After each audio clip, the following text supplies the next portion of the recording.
Tonight on Connecticut's news station, we're getting an update on the cleanup of the rubble left in the New London church collapse. Can anything be preserved? We'll hear from the mayor. Plus, the Michelle Tronis trial continues, and yet another juror is released from the case. We'll break down what happened. And where is the woman at the center of the Bridgeport ballot battle, and is the state going to file charges? Connecticut's news station investigates. Now at 6, this is Fox 61, Connecticut's news station.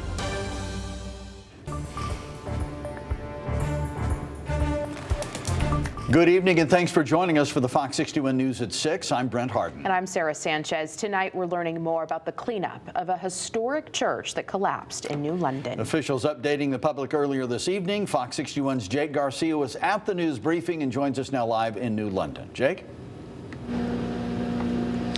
Well, Brent and Sarah, crews have stopped work for the day, but city officials believe that the demolition will continue for the rest of the week before the cleanup process can begin. Now, it's important to note that there is a modern addition at the back of this historic church that crews are actively trying to preserve.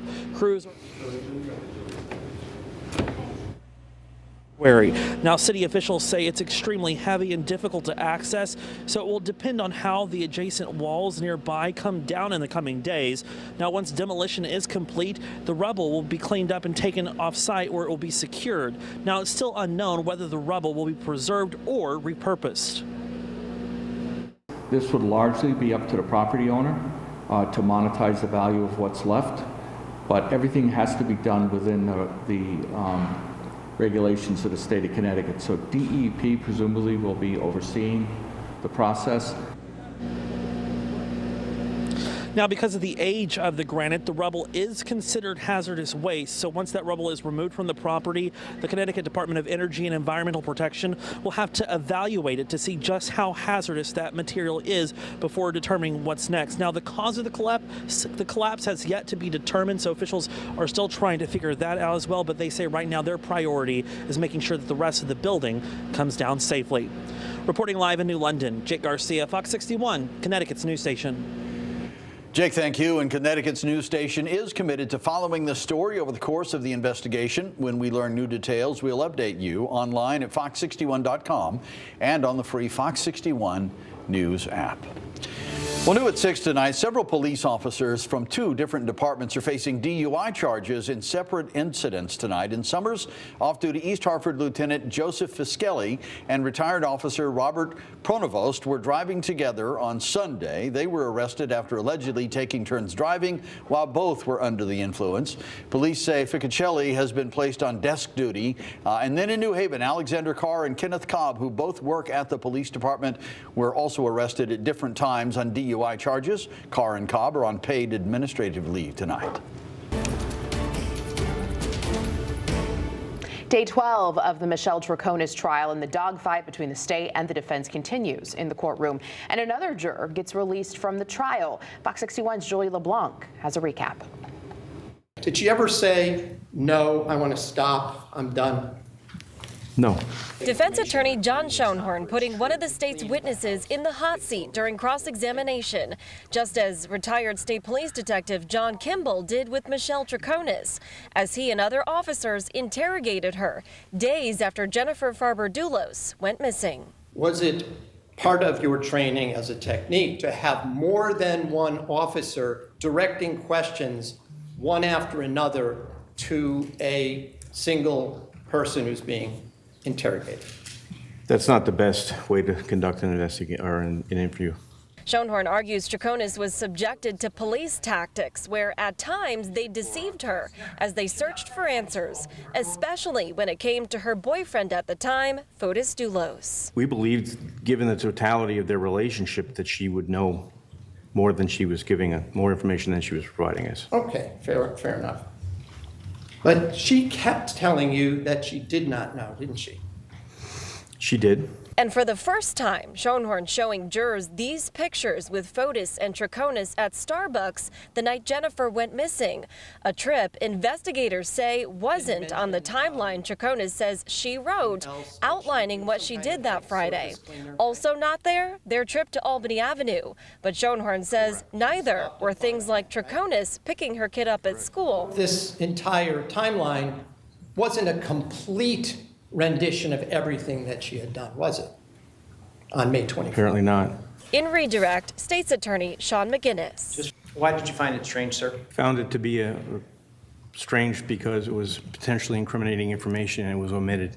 McGinnis pointing back to times Tronis' account of what happened that day changed from interview to interview. If you were asked on cross-examination about various pieces of information that you were able to confirm, that is, information that the defendant gave you, do you recall those questions? Yes. Was there also information that you were unable to confirm?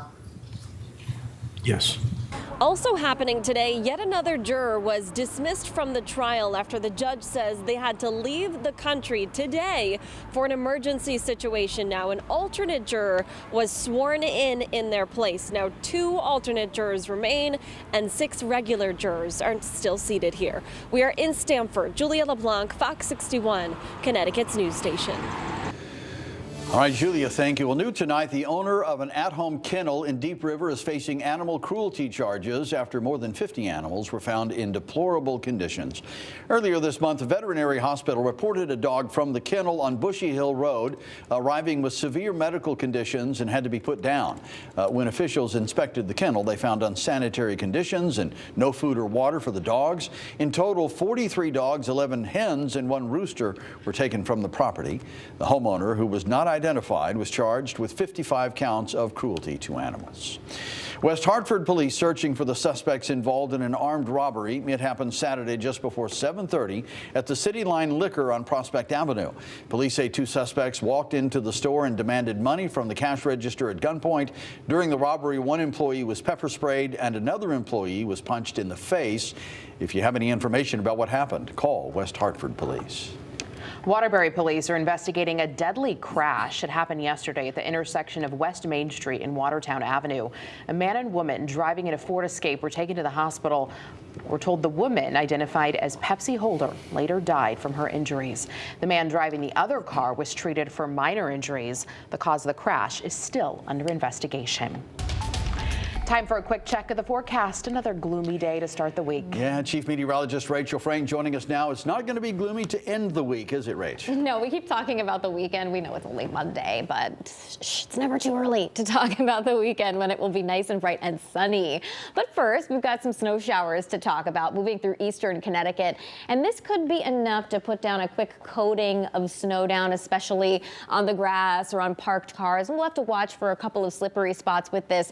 It's an interesting, very thin ribbon of snow. Usually our weather patterns move from west to east, but this is moving in the opposite direction from east to west. Right now pushing through Eastford and Ashford, and it's probably the strongest here right through Chaplin and Hampton. If you're in Windham, this is heading in your direction. This is also heading your way if you're in Basra and Lebanon, but at a much lighter rate here on the southern side of this line where it's starting to break apart a little bit. So a snow shower in spots. I think it will continue to work its way west and slowly continue to diminish. So there is some question as to how far west it survives the journey. Does it make it to Hartford or does it fizzle before then? So we'll be watching that. Temperatures are in the 30s across the state, including 35 in the Hartford area, 38 for New Haven. And we're looking at overnight lows that'll be settling back below freezing down in the 20s. I think the roads will be fine tomorrow morning, but anything that was wet maybe in your driveway, if there's any pools of water after having some snow and some slush yesterday,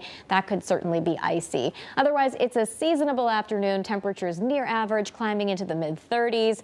We're going to talk about that brighter finish to the 7-day and the next chance for seeing some rain coming up. Thank you, Rachel. We have an update tonight from the governor's office on the investigation into Connecticut State Police. After 130 officers were accused of recording false information on hundreds of traffic stops, the state's independent investigation is wrapping up. Former federal prosecutor Deirdre Daly was tapped by the governor for the job this summer. The office confirmed to us she met with staffers about her final findings last week, and they're expecting the official report within the next several days. Tonight, an update on the Bridgeport special election. We're getting new details on Bridgeport city worker Wanda Jeter. Yeah, you might remember she was the woman at the center of the now famous ballot box surveillance video that has gained international attention.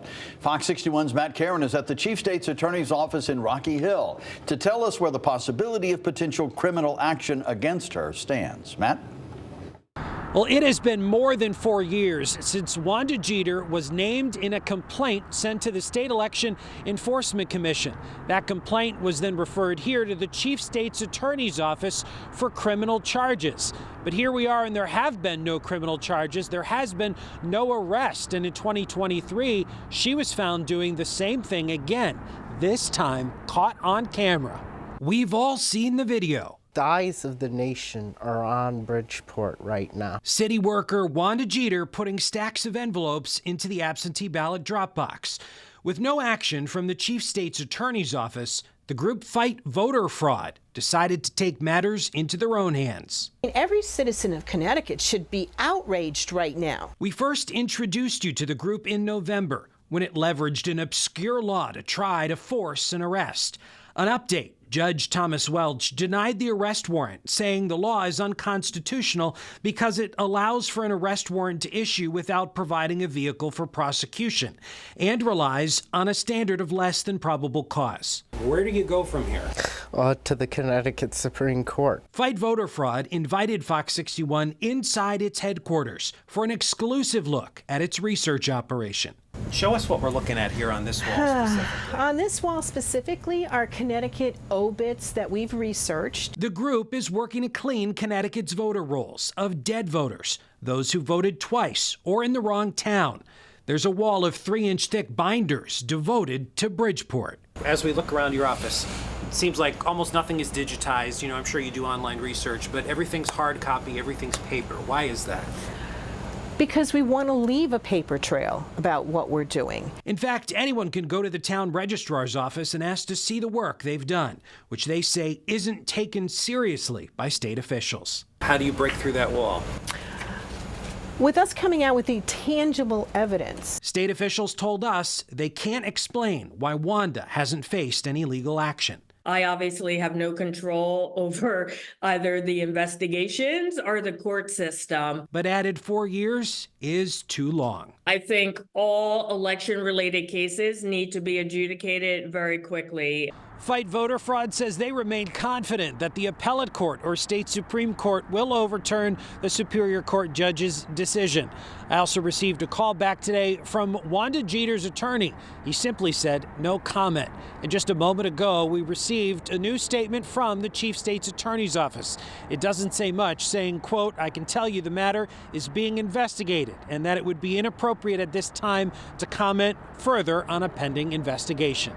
For now, reporting outside the Chief State's Attorney's office in Rocky Hill, Matt Caron, Fox 61, Connecticut's news station.